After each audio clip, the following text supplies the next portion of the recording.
Hi friends, ഞാൻ ഇന്ന് വന്നിട്ടുള്ളത് ഈന്തപ്പഴം കൊണ്ടുള്ളൊരു ജ്യൂസിൻ്റെ റെസിപ്പിയുമായിട്ടാണ്. വളരെ എളുപ്പത്തിൽ നമുക്കിത് തയ്യാറാക്കി എടുക്കാൻ പറ്റും. അപ്പോൾ അതെങ്ങനെയെന്ന് കാണാം. ഇതിനു വേണ്ടി മിക്സിയുടെ ജാറിലേക്ക് ഒരു പഴം ചെറുതായിട്ട് മുറിച്ചതിന് ശേഷം ഇട്ട് കൊടുത്തിട്ടുണ്ട്. ഈ ജ്യൂസ് തയ്യാറാക്കി എടുക്കാൻ വേണ്ടി നമുക്ക് റോബസ്റ്റ് പഴമോ അല്ലെങ്കിൽ കദളിപ്പഴമോ മൈസൂർ പഴമോ എടുക്കാം. അപ്പോഴാണ് നല്ലൊരു ടേസ്റ്റ് കിട്ടുന്നത്. ഇനി ഇതിലേക്ക് ഒരു 3 ഏലക്കായുടെ സീഡ്സ് ഇട്ട് കൊടുത്തിട്ടുണ്ട്. അതിനുശേഷം നമുക്കിതിലേക്ക് ഈന്തപ്പഴം ചേർത്ത് കൊടുക്കണം. ഈന്തപ്പഴത്തിൻ്റെ സീഡ്സ് നമുക്ക് ഇതുപോലെ ഒന്ന് മുറിച്ചെടുക്കാം. ഇതിനുള്ളിലുള്ള സീഡ്സ് ഇതുപോലെ മാറ്റിയെടുക്കാം.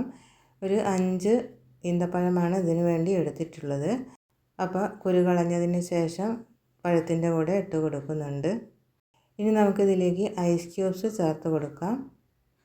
ഒരു 3-4 ഐസ് ക്യൂബ്സ് ചേർത്ത് കൊടുത്തതിന് ശേഷം നമുക്കിതിലേക്ക് വെള്ളമാണ് ഇപ്പോൾ ഇതിലേക്ക് ഒഴിച്ച് കൊടുക്കുന്നത്. നന്നായി തണുത്തിട്ടുള്ള വെള്ളം ഒഴിച്ച് കൊടുത്തതിന് ശേഷം നമുക്ക് നന്നായിട്ട് തന്നെ ഇത് അടിച്ചെടുത്തിട്ട് വരണം.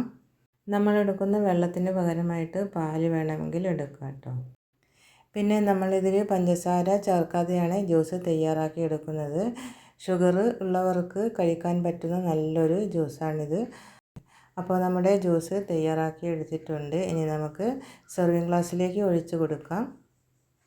പഞ്ചസാര ചേർക്കാത്തത് കൊണ്ട് തന്നെ ഹെൽത്തി ആയിട്ടുള്ളൊരു ജ്യൂസാണിത്. ചൂട് സമയത്തൊക്കെ കുടിക്കാൻ വളരെ നല്ലതാണ്. നിങ്ങളും ഇത് ഉണ്ടാക്കി കുടിക്കണം. അപ്പോൾ നിങ്ങൾക്ക് ഈ റെസിപ്പി ഇഷ്ടമായെന്ന് വിചാരിക്കുന്നു. ഇഷ്ടമാവുകയാണെങ്കിൽ പ്ലീസ് ഒന്ന് ലൈക്ക് ചെയ്യാനും സപ്പോർട്ട് ചെയ്യാനും മറക്കരുത്. അടുത്ത നല്ലൊരു റെസിപ്പിയായി വരുന്നത് വരെ ബൈ. Thanks for watching.